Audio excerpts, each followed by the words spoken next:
마태복음 18장 15절에서 20절 두세 사람의 합심기도.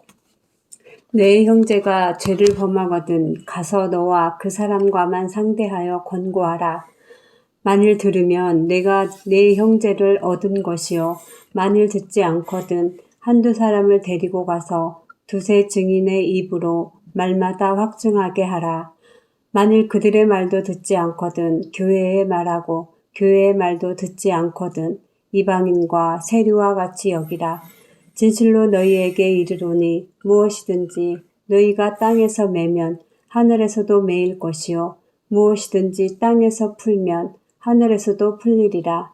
진실로 다시 너희에게 이르노니 너희 중에 두 사람이 땅에서 합심하여 무엇이든지 구하면 하늘에 계신 내 아버지께서 그들을 위하여 이루게 하시리라. 두세 사람이 내 이름으로 모인 곳에는 나도 그들 중에 있느니라. 아멘. 주제, 형제가 죄를 범하거든. 그리고 두세 사람의 합심기도. 15절 17절 형제가 죄를 범하거든. 믿음의 형제가 죄를 범하면 어떻게 해야 하나요? 네 가지의 단계가 있습니다. 첫째, 직접 가서 1대1로 상대하여 권고해야 합니다. 이게 참 중요해요. 시작이 중요합니다. 나와 그 사람만 아는 문제예요. 그러면 1대1로 가야 돼요. 그래서 권고를 들으면 형제를 얻은 거예요. 끝나는 거예요, 그걸로. 그러나 두 번째, 1대1의 권고를 듣지 않으면 한두 사람을 데리고 가서 그 형제가 하는 모든 말을 확증하게 해야 합니다. 나중에 증인이 돼야 된다 그 말이죠. 그렇게 해서라도 권고를 들으면 형제를 얻은 거예요. 세 번째, 그들의 말과 권고도 듣지 않으면 교회에 말하여 교회 대표들, 목회자나 장로들을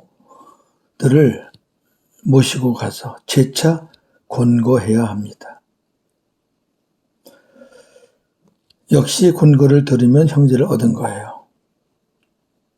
교회에 발표할 것도 없어요.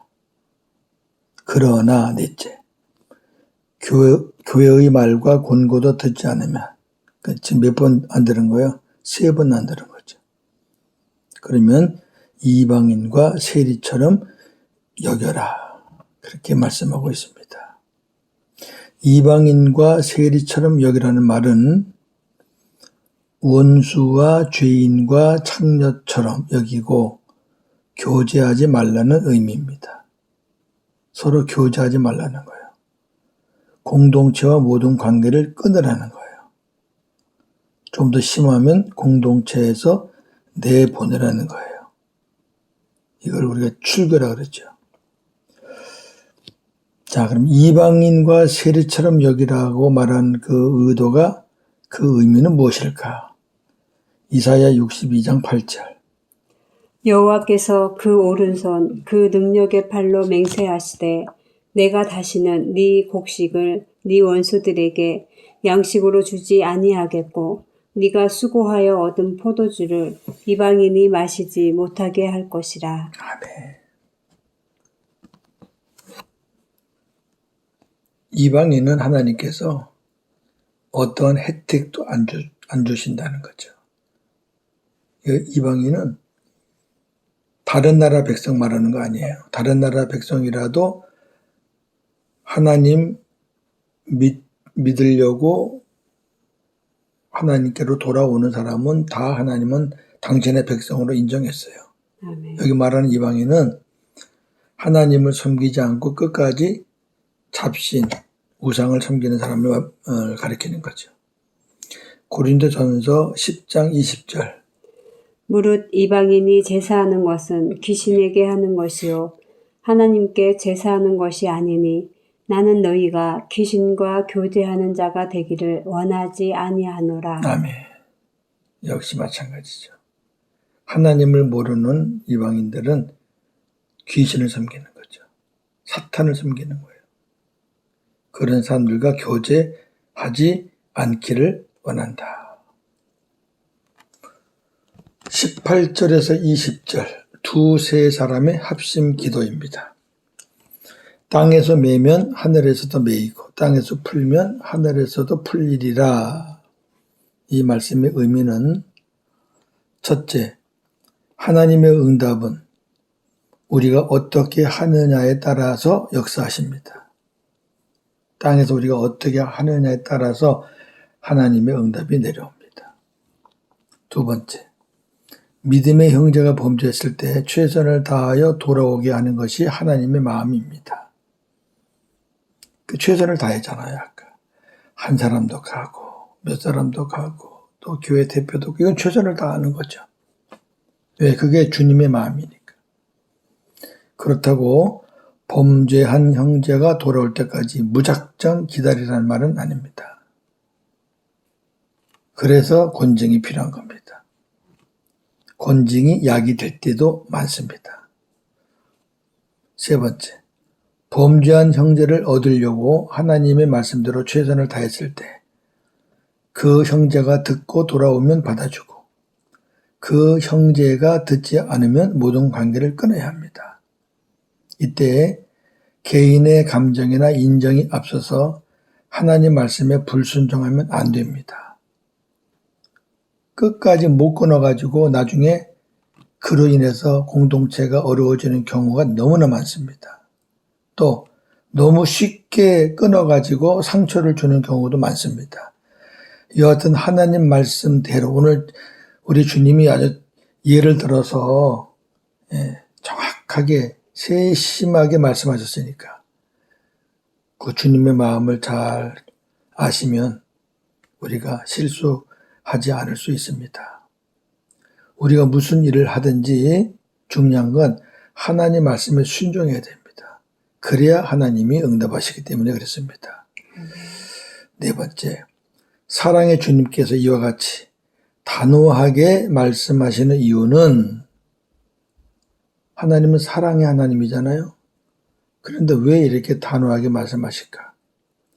그 이유는 이들로 인해 남은 공동체가 하나 되지 못하기 때문입니다. 한 마리의 미꾸라지가 온 웅덩이를 다 더럽게 만든다 그러잖아요. 요 하나를 처리 못하면 다른 사람들이 피해가 많습니다. 그렇기 때문에 주님이 단호하게 말씀하고 계십니다. 아멘. 너희 중에 두 사람이 땅에서 합심하여 무엇이든지 구하면 하늘에 계신 내 아버지께서 그들을 위하여 이루게 하시리라. 두세 사람이 내 이름으로 모인 곳에는 나도 그들 중에 있느니라. 이렇게 말씀하셨습니다. 이 말씀은 첫째, 범죄한 형제를 최선을 다해 권고하는 이유는 마음의 합심을 위해서입니다. 범죄한 형제를 이방인이나 세리처럼 여기라는 것도 남은 자들의 마음의 합심을 위해서입니다. 그 사람이 있으면 합심이 안 되잖아요. 그러니까 다른 사람들의 마음을 합하기 위해서 한 사람을 제하라고 말이죠. 믿음의 형제 두 사람이라도 마음이 하나가 되어 무엇이든지 기도하면 아버지께서 그들을 위해서 그들의 기도를 받으셨기 때문에 왜? 같은 마음, 주님의 마음으로 기도했으니까 받으셨죠. 그래서 이루어 주시겠다고 약속하십니다. 셋째, 주님의 이름으로는 주님의 마음으로와 같은 의미입니다. 주님의 마음이 될 때 주님의 이름으로 기도하게 됩니다. 공동체 수가 얼마가 되든 두세 사람이 주님의 마음으로 하나가 되어 기도하면 역사는 일어납니다. 넷째, 공동체 중 마음이 나뉘어 하나가 안 되는 자는 하나님의 응답을 받는데 저해가 될 수 있습니다. 주님께서 권고를 거부하는 형제를 이방인과 세리처럼 여기라고 하신 그 의도를 이해하시겠습니까? 따라서 합심 기도는 반드시 주님의 마음으로 하나가 된 자들이 기도해야 합니다. 여기에 그렇지 않은 사람이 들어가면은 우리가 하나님의 응답을 받는데 방해가 됩니다. 이건 영적인 일입니다. 세상적인 일로 생각하시면 안 됩니다. 정리합니다. 하나님은 교회 공동체에서 권징이 필요하다고 여러 번 말씀하셨습니다.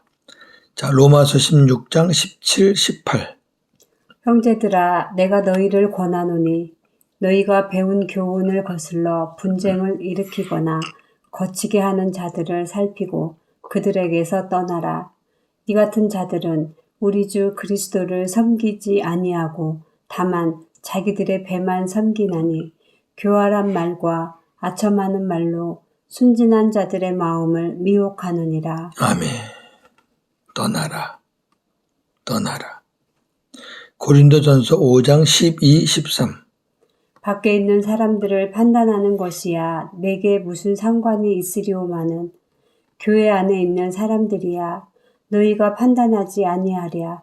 밖에 있는 사람들은 하나님이 심판하시려니와 이 악한 사람은 너희 중에서 내쫓으라. 아멘. 너희 중에서 내쫓으라. 살후 3장 14, 15. 누가 이 편지에 한 우리말을 신종하지 아니하거든 그 사람을 지목하여 사귀지 말고 그로 하여금 부끄럽게 하라. 그러나 원수와 같이 생각하지 말고 형제같이 권면하라. 아멘. 지목해서 사귀지 말고 그 사람으로 하여금 부끄럽게 하라. 그러나 원수는 아니니까 형제같이 권면하라. 권징은 반드시 필요합니다. 왜? 교회 공동체에서 권징을 하는 이유가 교회의 순수성과 거룩성을 지키기 위해서입니다. 예를 들어서 한 박스 사과 안에 썩은 사과 하나가 있습니다. 시간이 지나면 그 썩은 사과가 전체를 썩게 합니다. 얼른 썩은 사과를 빼내야 남은 사과가 썩지 않습니다. 그런 원리라고 생각하시면 됩니다. 권징은 참으로 신중하게 해야 합니다. 왜냐하면 권징하는 대상이 하나님을 안 믿는 모르는 원수가 아니라 형제이기 때문입니다. 오늘 본문 15, 17절과 18에서 20절이 상관성이 없는 것으로 보입니다. 어떻게 보면 징계하라는 것과 기도하라는 것하고 좀 상관성이 없는 것처럼 보여요. 그러나 실상은 한 사건입니다. 15절에서 17절은 권징에 대한 말씀이고 18절에서 20절은 권징을 해야 하는 이유, 즉 합심 기도에 대한 말씀입니다. 교회가 합심하여 기도하려면 하나 되지 않는 사람을 권징하라는 것입니다. 따라서 오늘 말씀의 핵심은 징계가 아니라 합심 기도입니다. 두세 사람이 내 이름으로 모인 곳에는 나도 그들 중에 있느니라는 말씀을 기도할 때 최소 두세 사람이 기도하면 하나님이 응답하신다. 이렇게 해서 두세 사람에게 초점을 맞춰서는 안 됩니다. 이 말씀의 핵심은 사람 수가 아니라 합심 기도입니다. 기도에서 가장 중요한 것은 수가 얼마든 주님의 마음으로 하나 되어 기도하는 것입니다. 우리는 일평생 하나님께 기도하며 살아야 하는 성도들입니다. 그렇다면 주님의 가르침을 기억하면서 기도해야 합니다. 첫째, 기도하는 자들의 마음이 주님의 마음으로 하나 되어서 합심하여 기도해야 합니다. 두 번째, 합심에 방해되는 요소들이 있다면 말씀으로 정리하고 물리쳐야 합니다. 셋째, 기도에서 가장 중요한 것은 모인 수가 아니라 모인 자들의 수가 두세 사람일지라도 마음이 주님의 마음으로 하나가 되는 것입니다. 네 번째, 이렇게 해야 하는 이유는 합심하여 하는 기도를 하나님께서 받으시기 때문입니다. 하나님이 받지 않으시는 기도를 많은 수가 모여서 한들 기도를 많이 얼마를 한들 무슨 소용이 있겠습니까? 하나님이 받으시는 기도를 해서 하나님의 응답을 많이 받는 우리의 삶이 되기를 원합니다. 오늘도 복음으로 승리하는 저와 여러분 되기를 주님의 이름으로 축원합니다. 아멘. 하나님, 오늘 합심 기도에 대한 말씀을 나눴습니다.